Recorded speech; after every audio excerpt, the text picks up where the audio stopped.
actually, the way I typed this out is, I'm not really good at speeches and stuff, and so I actually typed it out like verbatim what I'm going to say. So I'm probably going to be like staring at this, and it's not going to be as personal as like these two guys, but hopefully I'll do my best. When I was writing this, actually, someone asked me, or a lot of people have been asking me what I'm going to write and what I'm going to share with in my testimony, and initially I was like, testimony, I'm not going to share it. Like, I didn't want to share at first, I didn't know what I would say. I felt like I had no advice, you know, because in a lot of ways I felt like the younger kids were a lot wiser than me. But I went to Starbucks on Saturday, and I started typing it out, and it expanded like crazy, and I ended up with these 3 pages. And you know, I initially just wanted to share like my experiences, and it got really, really deep. And so I'm sorry if like your perception of me shatters today. I'm not an innocent, like light-skinned guy that most of you think I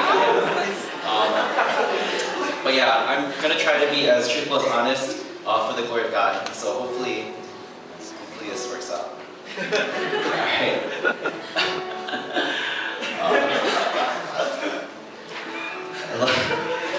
For me, life has been a journey. Even looking at only my college years, it's sort of crazy to see the twists and turns that have brought me to this point.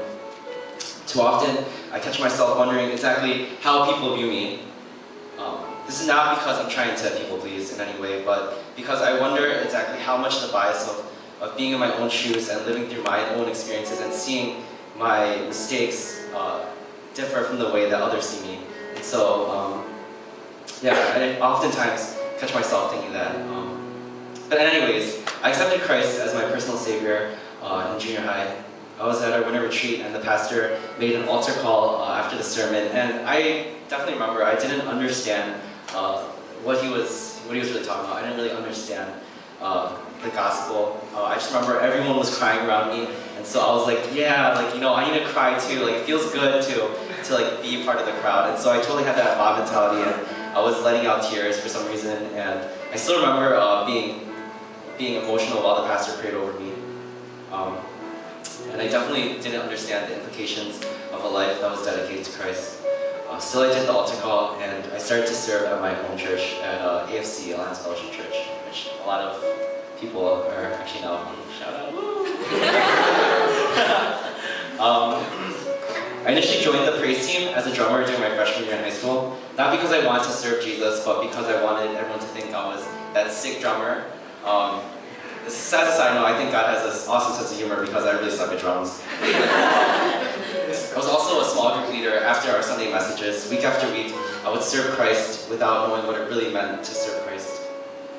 My junior year, I was completely burned out.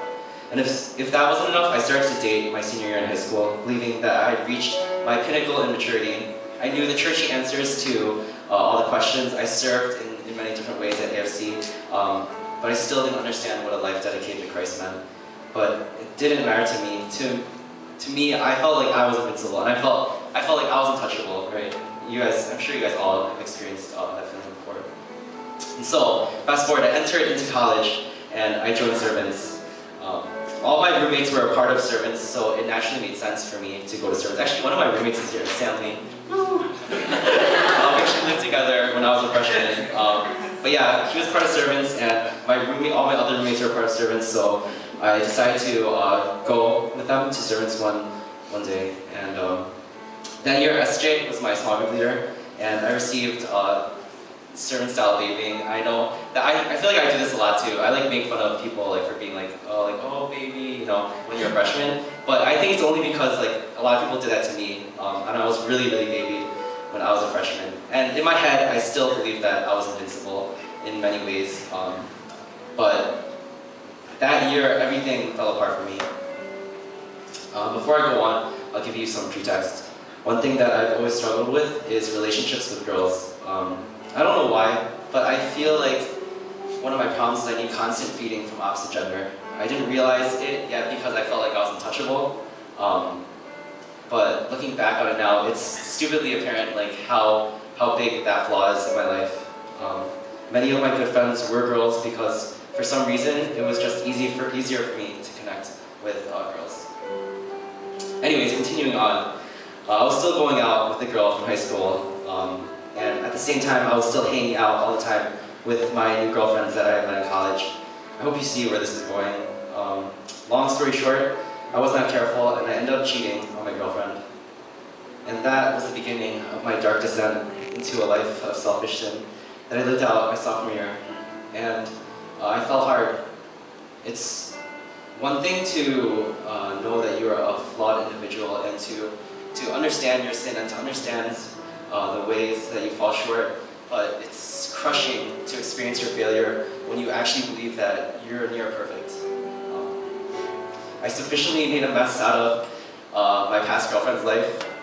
People are not playthings, and I saw her fall into deep depression because of my own selfishness. But what did I care? Because Christ was the last thing on my mind. I made a new girlfriend, one that I didn't even try to pretend was edifying. It was an edifying relationship. I stopped going to large groups altogether. I partied as much as I could. I would constantly drink to get drunk. I would smoke and occasionally even get high. And life was fun. It was so much fun. But at the end of the day, there was a giant hole in my heart, and I felt empty inside. I had a falling out with many of the people around me because of what I had done. I remember I felt so rejected, even when I went back to my home church.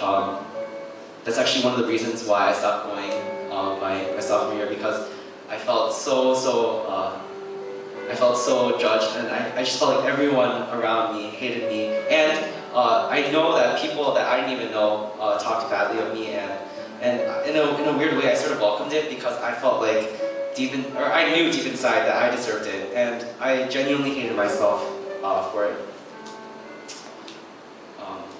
And the only reason that I still had any connection to servants at this point in my life was because of SJ. He was my small group leader again sophomore year, and he made sure that I would go out to every small group. I missed every single large group, pretty much every single large group that year, but I never missed a single small group. And I don't think he knows this, but at the time, God used him to pull me back into reality. I know that we always joke about SJ being on campus all the time, and him always pestering people to hang out. But SJ, I want you to know that I can seriously never repay you for the way that you chase after me.